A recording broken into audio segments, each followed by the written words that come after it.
బషీర్ ఎంత పని చేస్తాడా? సీడీ తెమ్మంటే మర్డర్ చేస్తాడా?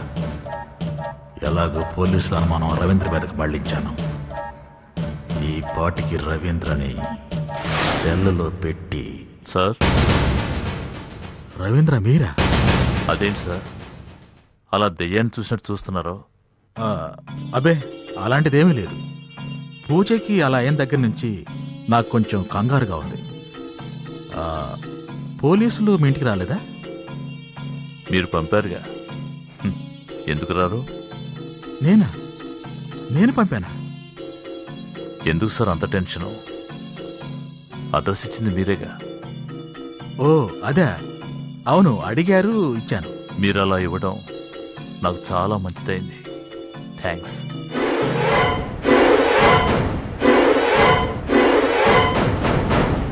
మీరు పోలీసులకు నా గురించి చాలా మంచిగా చెప్పినందుకు. ఓ అదే, ఎంతైనా మనం ఒకటి కదా, ఆ మాత్రం చెప్పడంలో గొప్పే ఉంది. మీరు పోలీసులకు ఏమేం చెప్పారో అంతా నాతో వాళ్ళు చెప్పారు. వాళ్ళతో అలా చెప్పినందుకు మళ్ళీ థ్యాంక్స్. పూజ గర్ల్ ఫ్రెండ్ల గురించి పోలీసులకి ఏమీ చెప్పలేదు. అయినా పూజని మీరేం బలవంతం చేయలేదుగా. అదే ఆశపడింది, అనుభవించింది.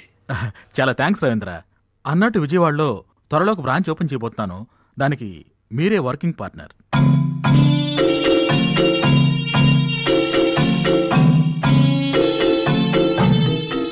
లంచమా? చచా, నీ కష్టానికి ఫలితం. You deserve it. ఈ కేసు తేలే లోపల నన్ను విజయవాడకు పంపిస్తే మీరే పోలీసులకు భయపడి నన్ను పంపించేశారని అందరూ అనుకుంటారు. బషీర్ని పంపించినట్టు నన్ను కూడా కదూ? అబ్బే, అలాంటిదేం లేదు రవి.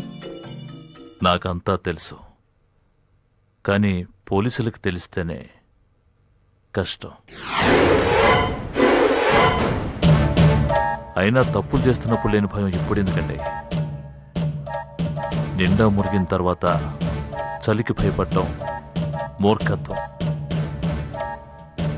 నా మూలంగా మీ గురించి పోలీసులకి ఏమీ తెలియనివను. కర్ణుడు చచ్చేంత వరకు దుర్యోధనుడికి ఏ ద్రోహం చేయలేదు. నేనంత గొప్పవాని కాకపోయినా మా ఇద్దరి పాలసీలు ఒక్కటే.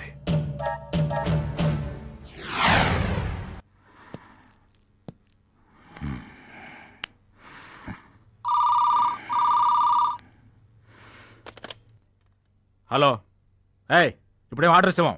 అది నా ఇష్టం రా, పెట్టే ఫోను.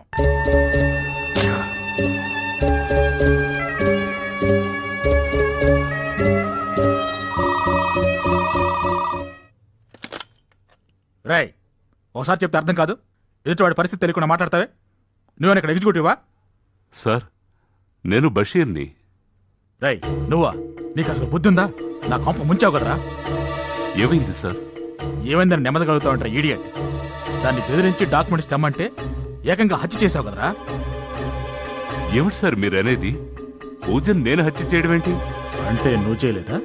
లేదు సార్, నేను ఆ ఇంటికి వెళ్ళేసరికి అక్కడ ఎవరూ లేరు. డాక్యుమెంట్స్ తీసుకుని వచ్చేస్తానంతే. అయితే మన ప్లాన్ తెలుసుకొని మనల్ని ఇరికించడానికి ఎవరో కావాలని ఈ హత్య చేశారన్నమాట. సరే, ఈ గొడవ సద్దుమణికే దాకా నువ్వు నాకు ఫోన్ కూడా చేయొద్దు. ఫోన్ పెట్టాయి.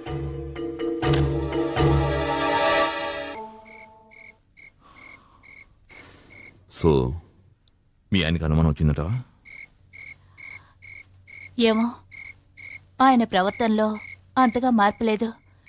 బట్ ఆయన మాటలు ఎందుకో ఒక్కొక్క మాట గుండెల్లో గుచ్చుకుంటున్నట్టుగా ఉంటుంది. ఒక పక్క అవినాష్, ఇంకో పక్క మీ ఆయన. సుధా, కొన్ని రోజులు మనం కలుసుకోపోవడం మంచిదేమో. అమర్, నేను మాత్రం ఉండలేను. సుధా,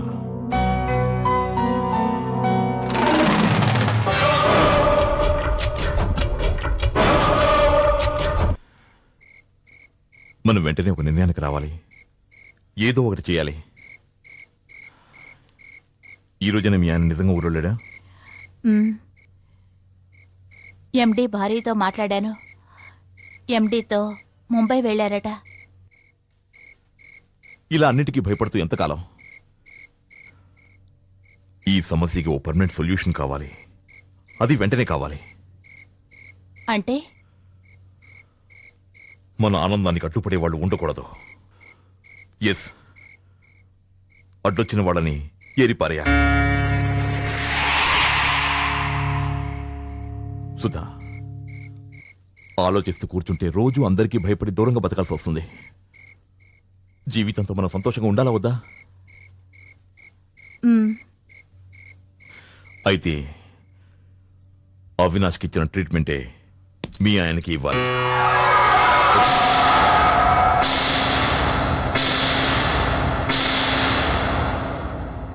సుధా, మరో దారి లేదు. Please come on. ఇప్పుడు నిజంగా ఉన్న darling అనిపించుకున్నావు.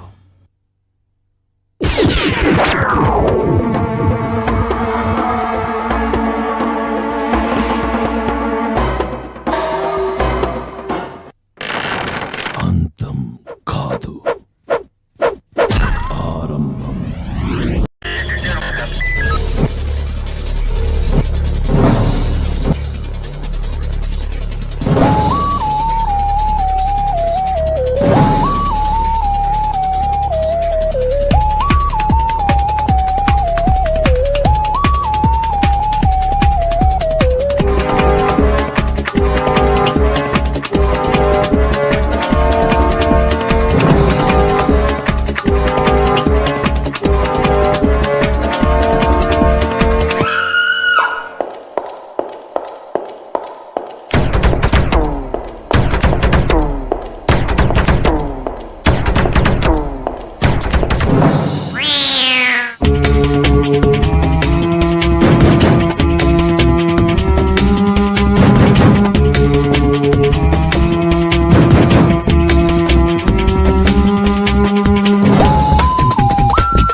If you enjoyed this video, kindly like, share, comment, and for further our interesting videos, subscribe our channel below.